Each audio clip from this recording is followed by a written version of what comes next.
which you all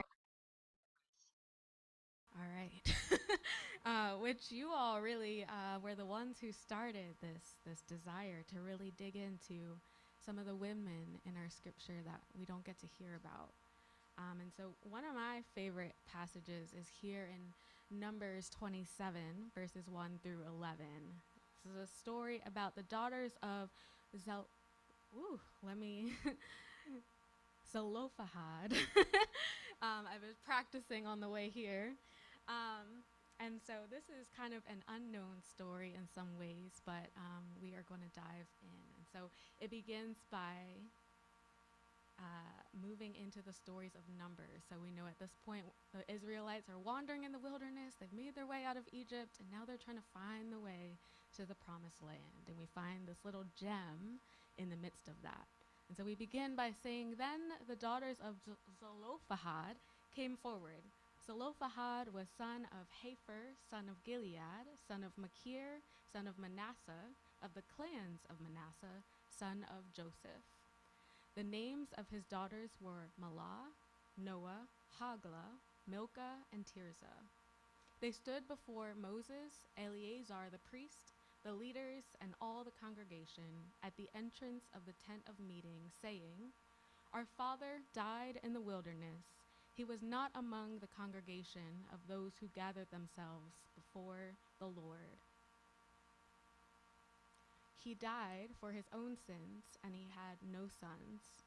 Why should the name of our father be taken away from his clan because he had no son? Give to us a possession among our father's brothers. So Moses brought their case before the Lord, and the Lord spoke to Moses, saying, The daughters of Zelophehad are right in what they are saying. You shall indeed let them possess an inheritance among their father's brothers, and pass the inheritance of their father on to them. You shall also speak to the Israelites, saying, If a man dies and has no son, then you shall pass his inheritance on to his daughter. If he has no daughter, then you should give his inheritance to his brothers. If he has no brothers, then you shall give his inheritance to his father's brothers. And if his father has no brothers, then you shall give his inheritance to the nearest kinsman of his clan, and he shall possess it. It shall be for the Israelites a statute and ordinance, as the Lord commanded Moses. This is the word of God for the people of God.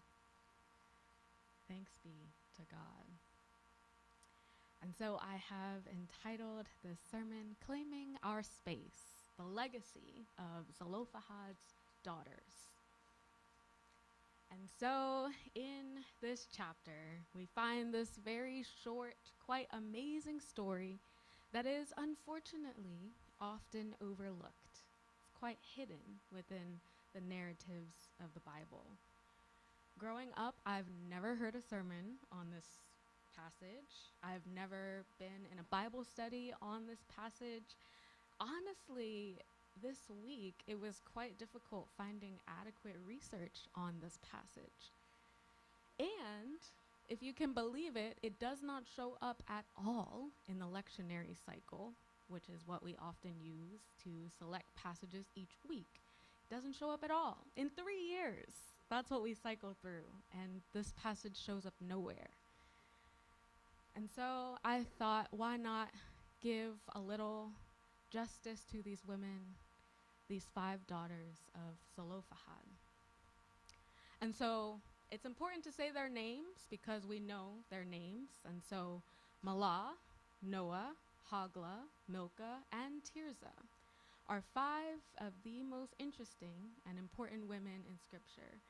Their names are mentioned in 5 different places in the Old Testament, and it is mind-blowing to us that each of their names was recorded at all, as we know that many of the women in the Bible are unnamed.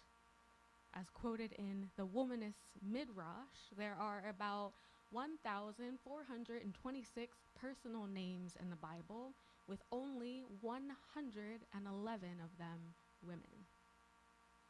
Yet, we hardly know anything about these extraordinary characters. Their story is brief, but powerful. And so again, at this point in the narrative, the Israelites have been delivered from slavery in Egypt.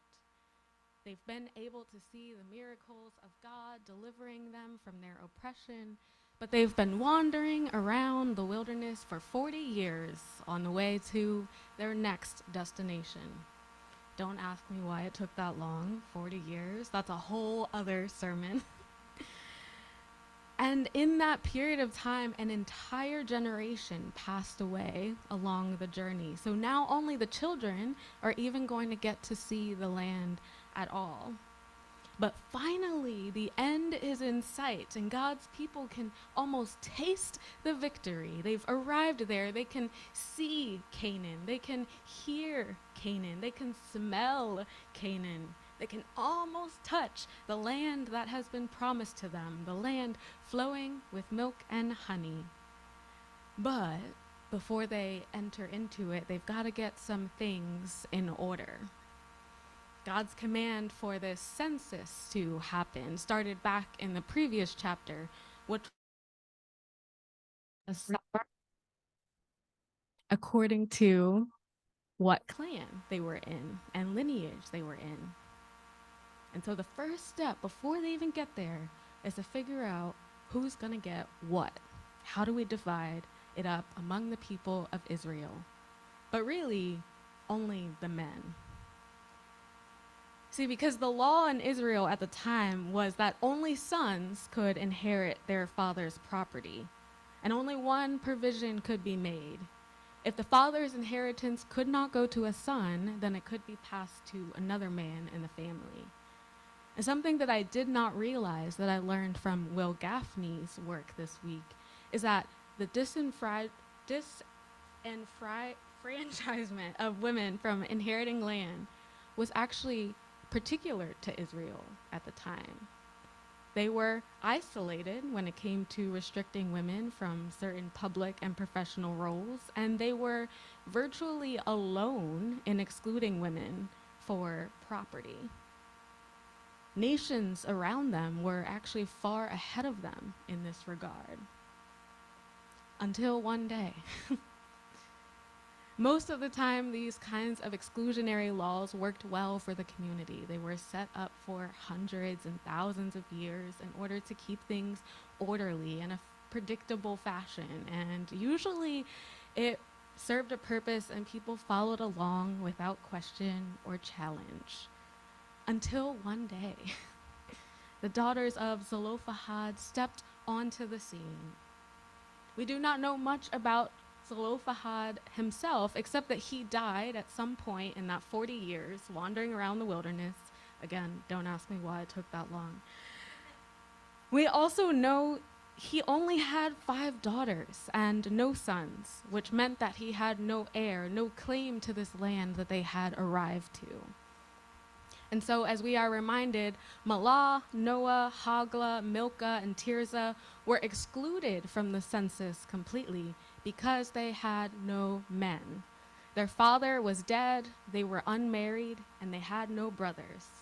But these 5 daughters did not want their father's name and right to property to be lost. They wanted to preserve his name and memory by preserving his land for his descendants. They wanted that inheritance. So the daughters of Zelophehad do what no one else had done before. They did not wait for someone else to move on their behalf. They step forward. They make a demand. We do not know if they are firm and loud as they speak or if their voice was just barely above a whisper. But they stand together. They claim their space. And they refuse to take no for an answer. In fact, they do not ask anything at all. They tell. They say, "Our father died in the wilderness. Why should the name of our father be taken away because he had no son? Give us a possession among our father's brothers." In other words, we are claiming our space. What I think is fascinating about these daughters is not only their determination, but also their faith, because at this point, no one in the community had even entered the land at all. But the women stand in faith, demanding to have a piece of something that was not even theirs.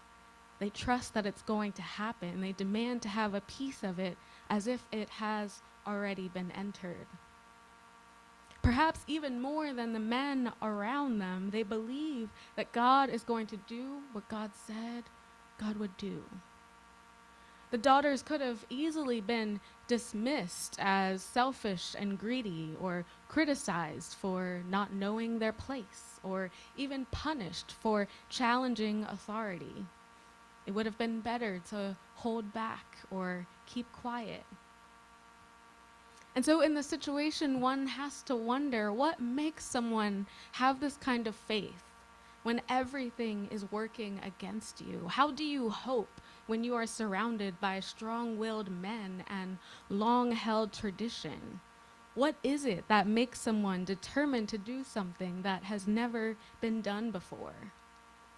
And it's important to consider the fact that their request is not just about the land. Underneath their demand, what they really wanted to know is there room for us in this covenant community? Are God's promises also for us? Do we belong? Can we claim our space?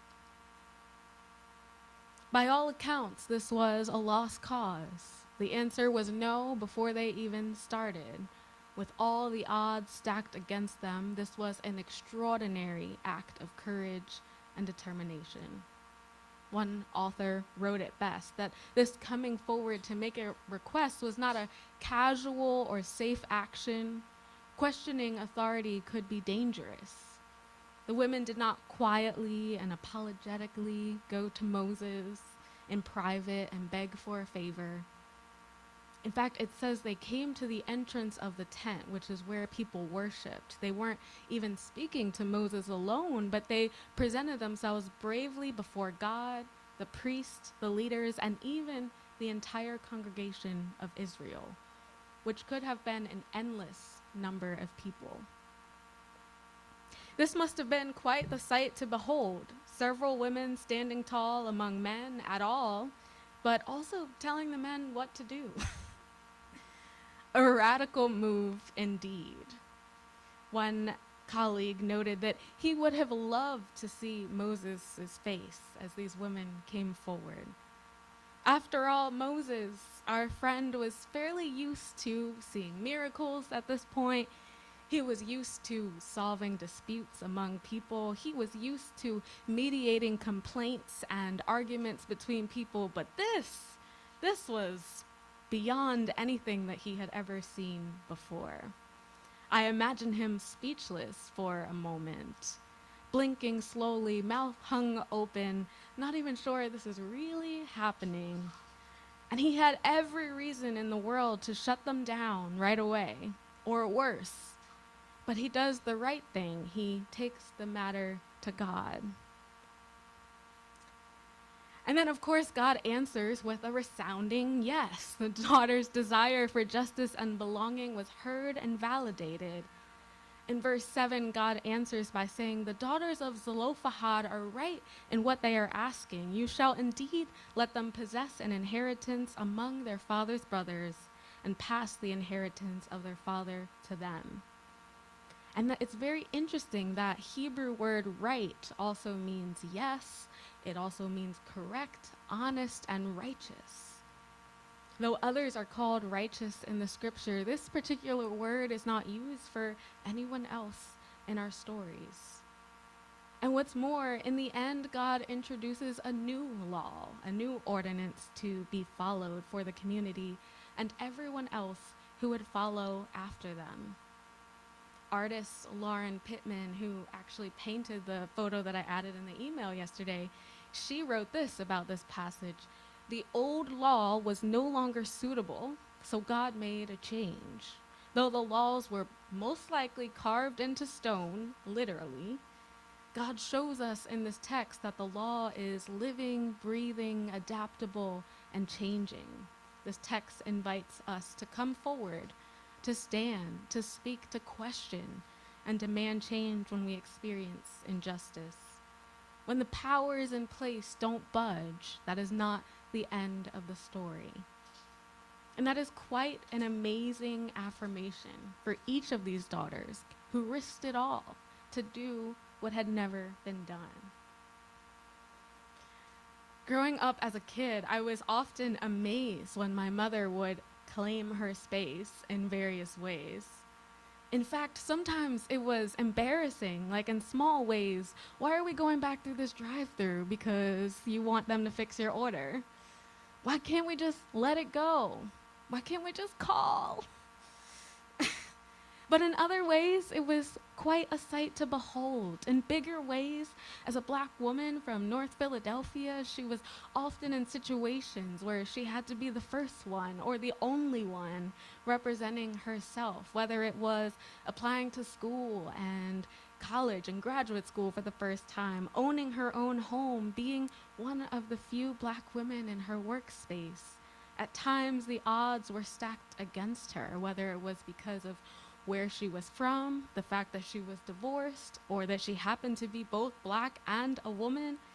But she was skilled in speaking to those in power about her needs, not always making these shy requests, but even making demands. She knew how to walk into a room and change it. This required a lot of courageous questions, a lot of willingness to challenge tradition, a lot of faith in the fact that she belonged in the world and that God's promises were for her. From her, I learned that being seen and not heard was not my calling in life. Her example is not unlike many other women and marginalized groups throughout history. One does not have to look very far in this country to think about what taking a risk looks like. Let's think about in the early 19th century when women in this country could not own property until some women came forward and made their demands. It wasn't until another 72 years and many more acts of coming forward before some women could vote in 1920. And even then, Native American and Black women could not vote still until much later. For Black women, it wasn't until 1965. I think even about at various times in history, I would not have even been able to get ordained for whatever reason. As late as 2011, would I have even been able to get ordained for whatever reason, whatever identity I happen to be highlighted in that moment. And so the story of the daughters of Zelophehad is an inspiring one. I am sad that it doesn't get preached more often. It's sort of couched in between these bigger stories that we think are more important. But their story is this amazing example of the importance of speaking to those in power and God's willingness to change tradition in order for people to live whole, in order for people to belong. And so I close this sermon by asking you to reflect on what are some of the examples that you can think of where someone spoke truth to power and things changed, whether for you or for others in this nation or around the world. We are grateful for a God who does answer us with yes. Amen. And so we turn our attention now to you. How is this message moving in you, and what are some things bubbling up?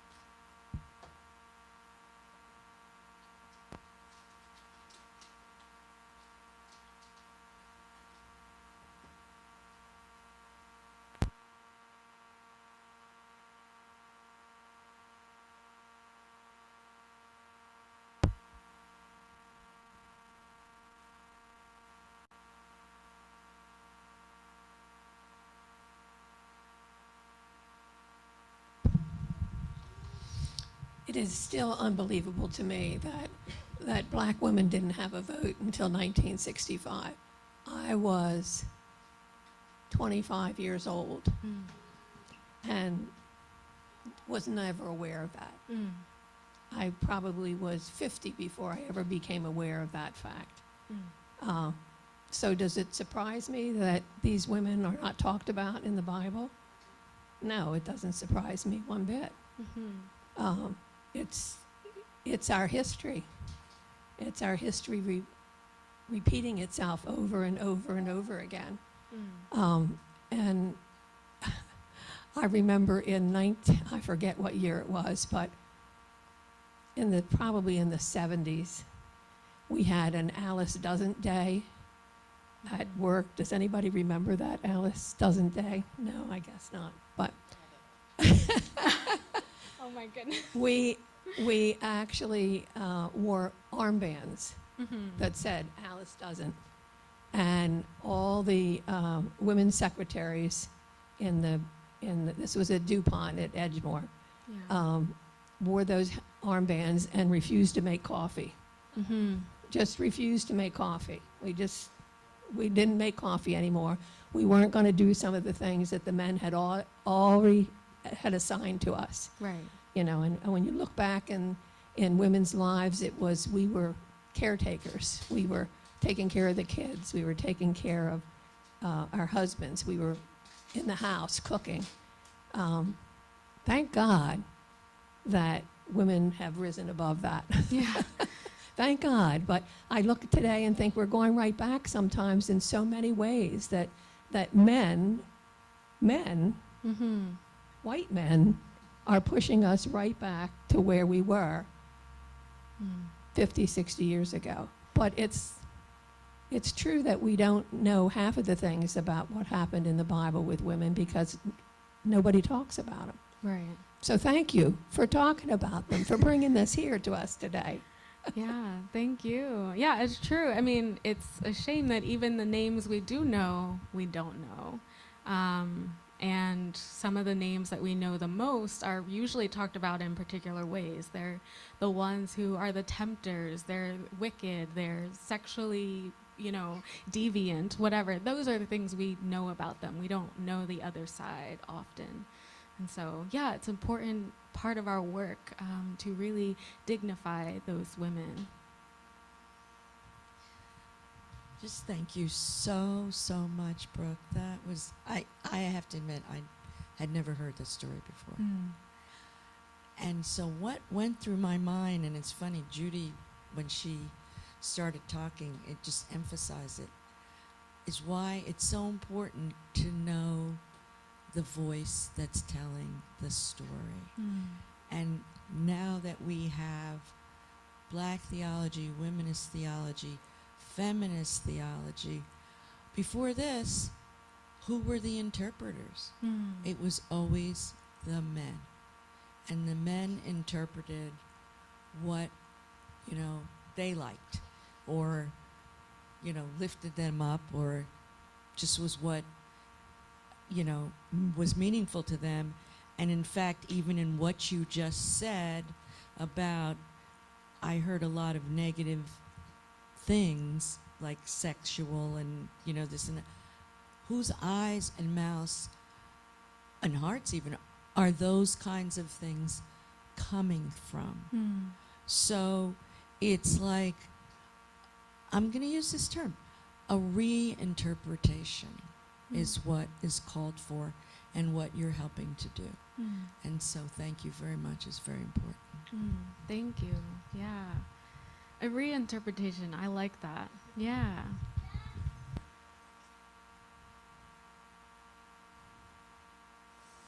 Any others? Yeah, Heather.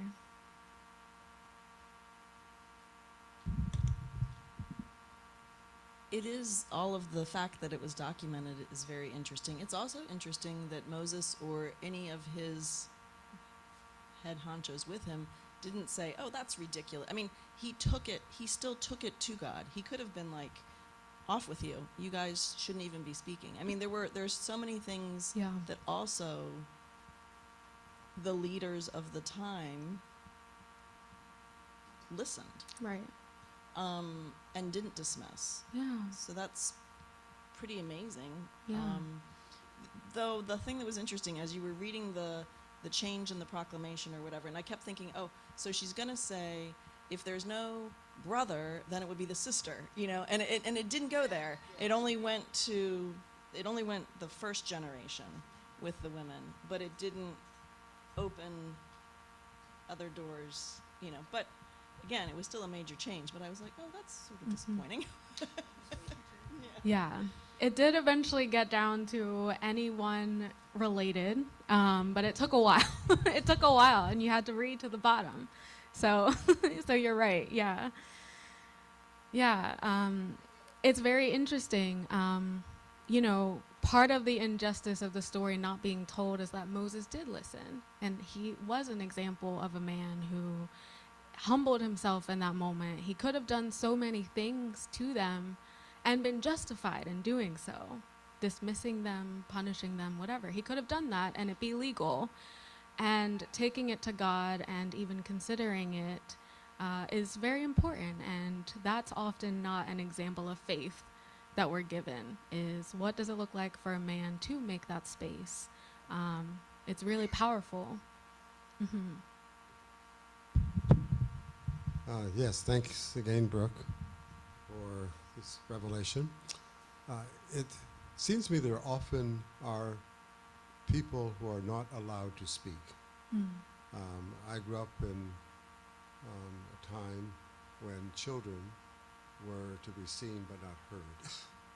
And that was generally said by everyone. They're supposed to be, they have no voice. And the civil rights movement began with young voices of children. In many cases, the sit-in movement in Nashville, Tennessee, and Greensboro, they were young students who never had the opportunity to speak out in public about anything. And parents and so forth were just completely shocked. And I can remember the president of Meharry Medical School's wife saying how shocked she was that her son was being arrested for participating in the sit-in movement in Nashville, Tennessee. And she said she got a call from him, and she's before the cameras with tears coming down her face, and he says, don't worry about me, Mom, I'm okay. Right. And she said, you know, how could she not worry about him being arrested for something that adults should have taken the initiative in addressing. Right. And so she was proud of him, even though she was fearful for his well-being. Right. And the worst thing that she could think of for her child was to be arrested. And he had dared to participate in a movement where he would be arrested. Yeah. And so there again, it's the voices that are unheard and not allowed to be heard that often have the wisdom to address the larger public and to bring about social change. Yeah. So I was thinking about along those lines as you were thinking as well, as you were speaking. Yeah, thank you for that reflection. Yeah, the voices of children who we forget were the leaders of many of our movements. We kind of adultify them in our minds without realizing how young they really were. So thank you for that. Yeah. This is a small thing, but it occurred to me yesterday, and it sort of goes along with the voices and being allowed to speak. And I don't know if there were others here who watched the women's tennis final. And I found it so interesting that when Coco was being interviewed at the end, the woman forecaster was holding the mic in front of her. And she said, "May I hold the mic, please?" Yeah. And then she took the mic, and her whole demeanor changed Right. when she was able to hold the mic. And I mean, she just came out and gave this incredible speech. that I don't think we would have heard if the forecaster had continued to hold the mic in front of her face. It was very poignant. Yeah. I don't know if anybody else picked up on it, but I was just blown away by it. Yeah. And so it's this idea of having a voice and someone else not controlling the voice. Yeah, yeah, absolutely. Yeah, I hadn't heard about that. Well, I hadn't heard about that detail. Yeah, really powerful. Yeah. And she's only 19 years old. Mm. Yeah, she was very powerful. So if you haven't seen it, I hope it gets repeated someplace that you're able to listen to what she said, because there is a lot of wisdom in her words and her expressions. One thing I wanted to mention is that you talked about the 4 daughters who said, it's not about the property that we may inherit, it's about, are we going to be able to belong in this place? Right. And that made me go right back to those immigrants in New York. I was watching and seeing fathers and mothers and children and just sitting on the streets in New York and thinking to myself, what are they thinking? Right. What are they thinking? Is there a place here for me? Am I going to find a place to belong? Yeah. Yeah, absolutely. And I wonder if that helps us with empathy, right? Because that's what's undergirding a lot of things. Women's right to own property, women voting, who gets to be ordained, women, people of color, LGBTQ folks. What is undergirding all of that is, when no matter what you hear, what is undergirding it is, do we belong? And I think if we can reframe it that way in a lot of different cases, then that can help us with our empathy, is seeing people wanting to belong and have a space and have a voice and not have to just sit and go along with the things that are decided for them, but being able to have agency. And we know that agency is a part of what we're created for. So yeah, I think being able to ask that question in whatever issue we're passionate about can really help.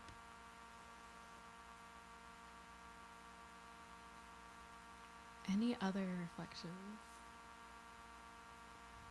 Yeah, I see there's one on Zoom.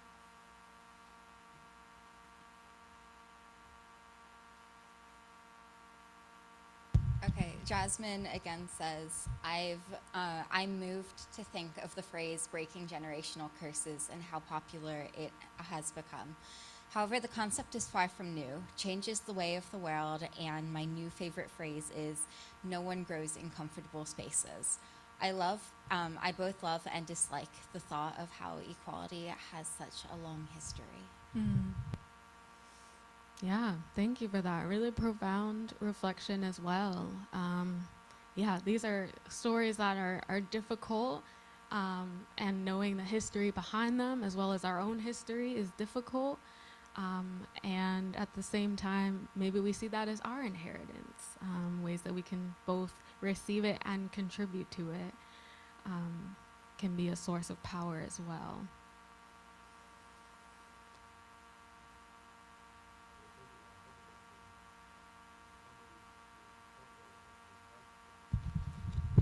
I hope that she doesn't get fired or something, because controlling the mic is very important. Yeah. If you aren't, that nobody should take your mic. Yes. Yes. Well, now I feel like I want to go back and watch, because I don't know. And being able to see these kinds of things play out, we don't always know what happens behind the scenes. And the ways that these power struggles are happening. So we don't know. I'd be curious if somebody might come back next week and give an update.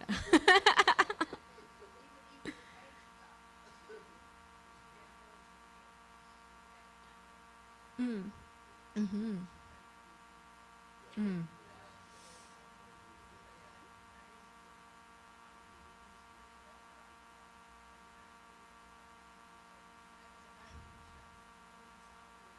Mm-hmm. Yeah. Yeah, it seems like maybe not every time, but definitely, yeah, a big thing. Yeah, and that's another issue, and I didn't mention that one because it's still going. There is no date to put on that one. It's still going. Equal pay is very much a modern issue as well.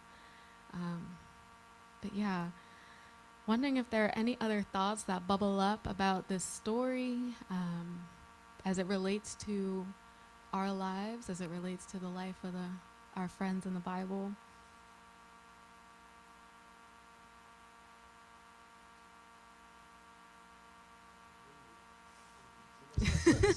Sorry to speak so often, but when you think of it, if you don't have space, you don't really have a place. You don't belong.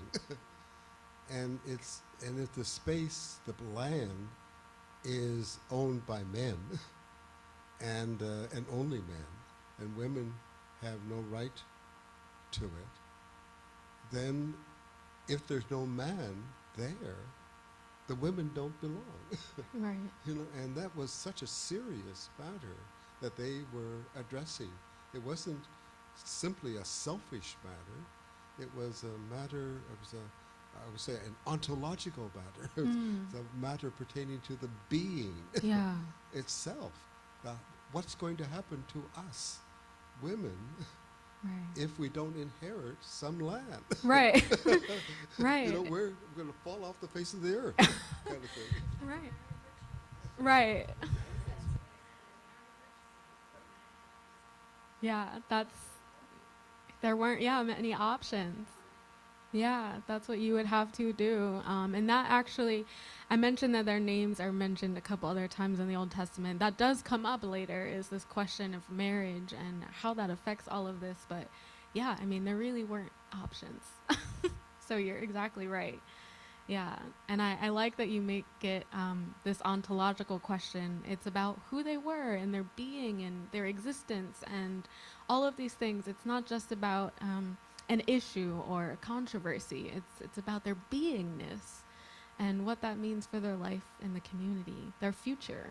Will they be able to pass things on? How will future generations benefit if there is no men? All those types of questions.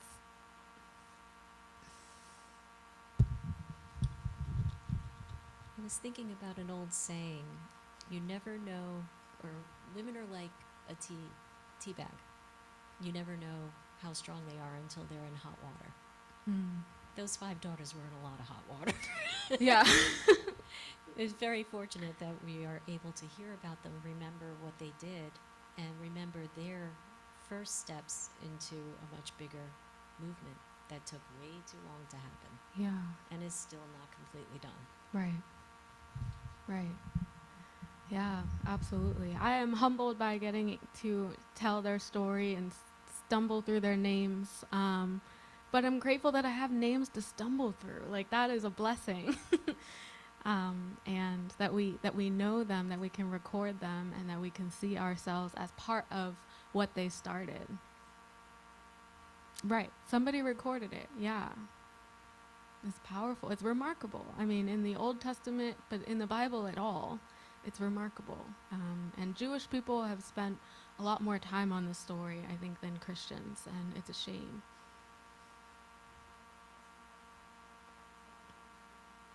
I also didn't realize, but yeah, Noah is also a woman's name. Yeah. And who would have known if it weren't for someone recording? Yeah. All right.